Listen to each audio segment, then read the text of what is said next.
Hi friends, இன்னைக்கு பாப்பா இருந்துட்டு இடியாப்பம் தேங்காய் பால் செஞ்சு கொடுங்கம்மா. எப்பவுமே இங்கே கொண்டு வருவாங்க, அவங்கள்ட்ட தானே வாங்குவோம், இன்னைக்கு நம்மளே செய்யலாமா அப்படின்னு சொல்லியிருந்தா. நான் எங்கே வெண்பொங்கல் செஞ்சு சாம்பார் வச்சிருவணும் அப்படின்னு சொல்லிட்டு அதுக்கு முன்னாடியே சொல்லிட்டேன். சரி, இது என்ன பெரிய கம்பசத்திரமா, நம்மளே செஞ்சிடலாம் அப்படின்ட்டு 2 டம்ளர் மாவு போட்டு நல்லா வறுத்து எடுத்துட்டு சுடுதண்ணி வச்சு மாவு பிணைஞ்சு கிளறி எடுத்து வச்சாச்சு. கொஞ்சம் சூடாக இருந்தோன்னா பிணைஞ்சிக்கலான்னு. அதுக்குள்ளே அரை முடி தேங்காயை நல்லா திருவி போட்டு 3 ஏலக்காய் அதிலேயே போட்டு அடித்து தேங்காய் பால் எடுத்து வச்சாச்சு. அதுக்குள்ளே மாவும் பார்த்திங்கன்னா சூடாறிடுச்சு. நல்லா பிசைஞ்சு எடுத்து வச்சாச்சு.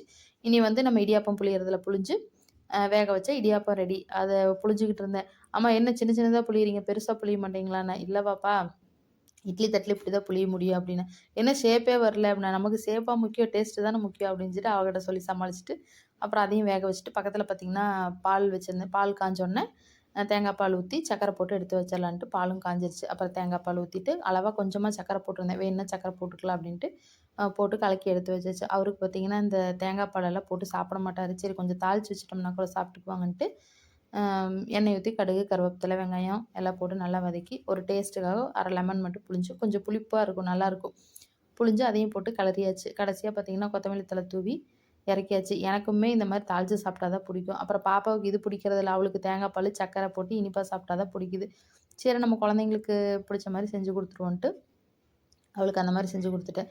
சாப்பிட்டு சூப்பராக இருக்குதும்மா, ஆனால் என்ன கொஞ்சம் மொத்தமாக இருக்குது அப்படின்னு சொல்லிட்டு இருந்தா. இந்த இடியாப்பம் புளியறதுல புளிஞ்சா அப்படி தான் பாப்பா வரும் அப்படின்ட்டு அவகிட்ட சொல்லிவிட்டு அப்புறம் நானும் 2 இடியாப்பம் போட்டு தேங்காய் பால் ஊற்றி சாப்பிட்டேன். அப்புறம் அவருக்கு போட்டுட்டானே, இல்லை வேண்டாம் எனக்கு தாளிச்சதே போட்டு கொடு, நான் சாப்பிட்டுக்கிறேன்ட்டு சாப்பிட்டு அப்புறம் கடைசியாக ஒன்று சாப்பிட்டுக்கிட்டாரு. ஏதோ நினச்சிக்கணுன்ட்டு கடைசியாக ஒன்று சாப்பிட்டுட்டாரு.